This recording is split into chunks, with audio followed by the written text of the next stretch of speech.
नमस्कार सभी को। मैं शिवराज मीणा, टीजीटी हिंदी, केंद्रीय विद्यालय शिवराज बांधर सिंध। आप सभी का इस कक्षा में स्वागत करता हूं। हमने दीवानों की हस्ती कविता का इससे पहले भाग एक वीडियो बनाया और वो आपने देखा होगा। उसमें एनसीईआरटी द्वारा तैयार किया गया दीवानों की हस्ती कविता का लयबद्ध तरीके से गायन है। वो बहुत ही आपको मधुर लगा होगा। आशा करता हूँ आप उसको बहुत अच्छे से ध्यान से सुने। अब हम दूसरे भाग में इसके आगे की बात करते हैं। दीवानों की हस्ती कविता के लेखक भगवती चरण वर्मा जी हैं। उन्होंने इस कविता को फाका मस्ती के रूप में लिखा है। भगवती चरण वर्मा जी हिंदी साहित्य जगत के बहुत ही प्रसिद्ध लेखक हैं। उनका जन्म सन 1903 में उत्तर प्रदेश के उन्नाव जिले के सफीपुर में हुआ। उन्होंने इलाहाबाद से बीए और एलएलबी किया। उन्होंने कविता लेखन के साथ साथ हिंदी की अन्य विधाओं में भी लेखन कार्य किया और विशेष तौर से उपन्यास लेखन। उनकी प्रमुख कृतियों में है महाकाल, कर्ण, मधुकर्ण, प्रेम संगीत आदि है। हिंदी साहित्य के क्षेत्र में अपने अद्भुत योगदान के लिए इन्हें सन 1961 में साहित्य अकादमी पुरस्कार दिया गया। श्री भगवती चरण वर्मा जी का निधन 5 अक्टूबर 1981 को दिल्ली में हुआ। ये थी कवि के बारे में एक सामान्य सी जानकारी। अब हम इस कविता पर आते हैं कि इस कविता के माध्यम से कवि क्या संदेश देना चाहते हैं।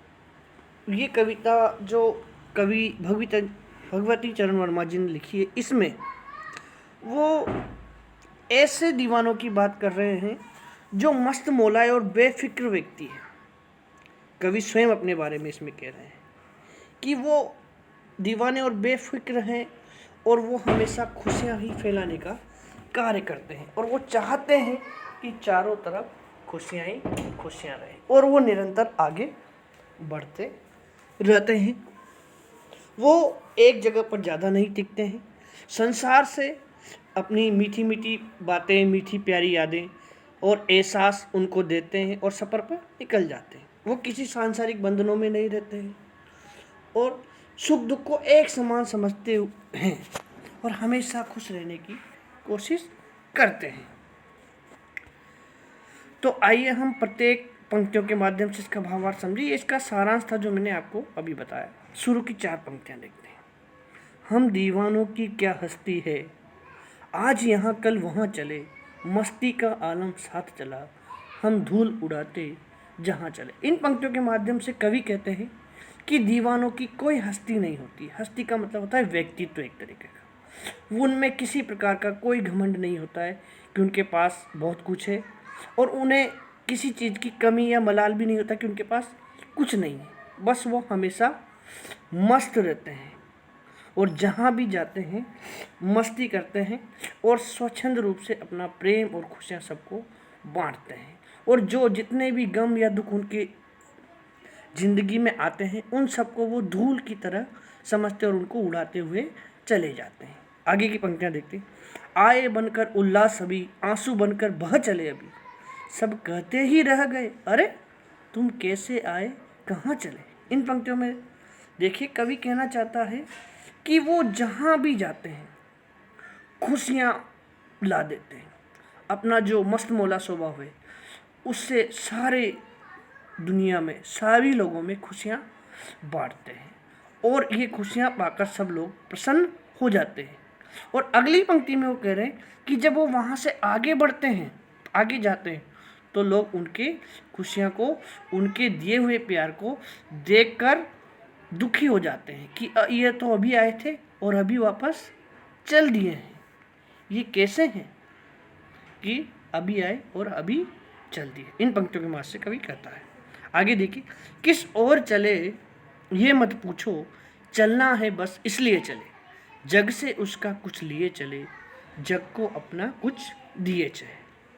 इन पंक्तियों के माध्यम से कवि कहना चाहता है कि मुझसे मत पूछो मैं कहाँ जा रहा हूँ, बस मेरा काम है चलते रहना, इसलिए मैं चलते जा रहा हूँ। इस दुनिया से जो मैंने प्राप्त किया है, जो लोगों ने मुझे प्यार दिया है, जो मुझे ज्ञान दिया है, बस उस प्यार और ज्ञान को मैं आगे दुनिया में बांटते हुए आगे चलना चाहता हूँ और आगे चलता जा रहा हूँ। आगे की पंक्तियाँ देखिए। दो बात कही, दो बात सुनी, दो बात कही, दो बात सुनी, कुछ हंसे और फिर कुछ रोए, छककर सुख दुख के घूंटों को हम एक भाव से पिए चले। इन पंक्तियों के माध्यम से कवि कह रहे हैं कि वो जहाँ भी जाते हैं लोगों से खूब घुलते मिलते हैं, उनके सुख दुख बांटते हैं।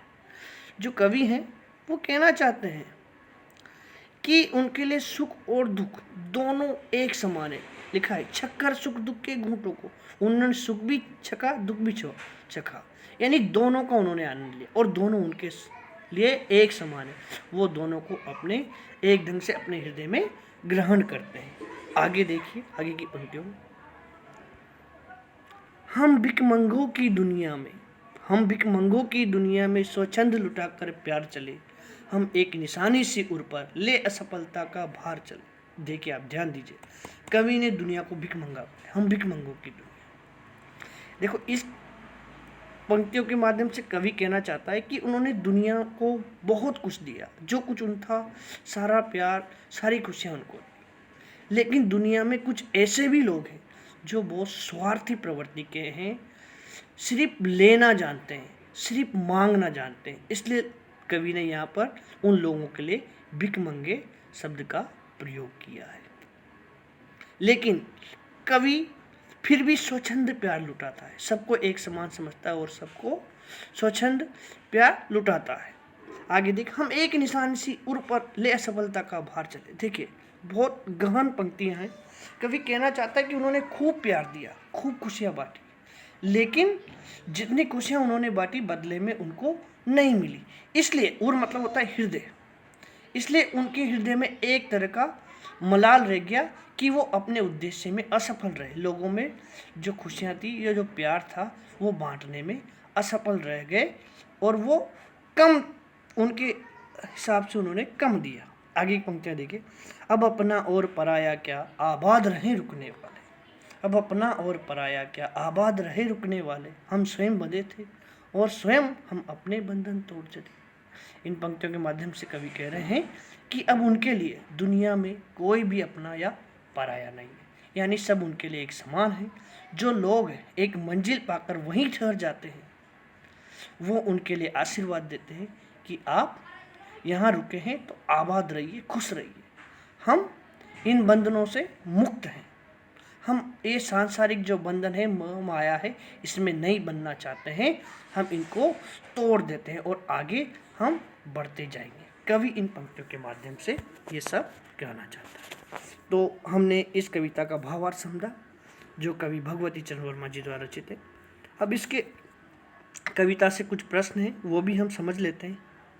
पहला प्रश्न है, कवि ने अपने आने को उल्लास और जाने को आंसू बनकर बह जाना क्यों कहा? तो ये कविता की शुरू की पंक्तियों में ही आया है। देखिए आप, आए बनकर उल्लास अभी, आंसू बनकर बह चले अभी, सब कहते ही रह गए, अरे तुम कैसे आए, कहाँ चले। यही इसी का आंसर है। मैं थोड़ा समझा देता हूँ कि कवि ऐसे दीवाने हैं या ऐसे दीवानों की बात करते हैं कि जो जहाँ पर जाते हैं अपनी खूब खुशियाँ बांटते, खूब प्रेम बांटते हैं और लोग उनके आने से उल्लास से भर जाते हैं। ये उल्लास का मतलब था खुशी, खुशी से भर जाते हैं। और जब वो वापस जाने लगते हैं तो लोगों को उनकी कमी महसूस होती है और उनके जाने से लोगों के आंसू, आँखों में आंसू आ जाते हैं, इसलिए उनको जाने को आंसू बनकर बह जाना कहा है। दूसरा प्रश्न देखिए, भिकमंगों की दुनिया में बेरोक प्यार लुटाने वाले। देखो दोबारा, भिकमंगों की दुनिया में बेरोक प्यार लुटाने वाला कवि ऐसा क्यों कहता है कि वो अपने हृदय का असफलता का एक निशान भार की तरह लेकर जा रहा है? क्या वो निराश है या प्रसन्न है? ये देखिए ऊपर यही पंक्तियां हैं, हम भिकमंगों की दुनिया में स्वच्छंद लुटाकर प्यार चले, हम एक निशानी सी उर पर ले असफलता का भार चले। इस प्रश्न का उत्तर यही है। इसके माध्यम से कवि कहना चाहता है कि ये दुनिया है स्वार्थी बहुत है, बहुत लालची, हमेशा लेने का भाव रखती है। ये निस्वार्थ भाव से कुछ देना नहीं चाहते, सिर्फ लेना चाहते। जो कवि है, जो दीवाने हैं, उन्होंने ज़िंदगी भर लोगों को सच्चा प्यार दिया, खूब प्यार लुटाया, खूब खुशी बांटी, लेकिन फिर भी उसके बदले लोगों से उन्हें ना प्यार नहीं मिला, इसलिए वो निराश है। एक तरह से असफलता का बोध उन्हें अपने आप में होता है। अगला प्रश्न है, कविता में ऐसी कौन सी बात है जो आपको सबसे अच्छी लगी? ये आप स्वयं ही निर्धारित करेंगे। कविता पढ़िए, जो भाव अच्छे लगे उन्हें ग्रहण कीजिए। सबसे अच्छा भाव तो यही है कि कवि मस्त मौलाए, बेफिक्रे, फाका मस्ती में जीता है। फिर भी ये अपना अपना दृष्टिकोण है, जो आपको अच्छा लगे वो आप यहाँ पर लिख सकते हैं। कविता से आगे में एक प्रश्न है, जीवन में मस्ती होनी चाहिए, लेकिन कब मस्ती हानिकारक हो सकती है? ये आप अपने माता पिता के साथ चर्चा करें। ठीक है, आज का वीडियो यहीं समाप्त करते हैं, आज की कक्षा यहीं समाप्त करते हैं। धन्यवाद, फिर से अगली कक्षा में मिलेंगे।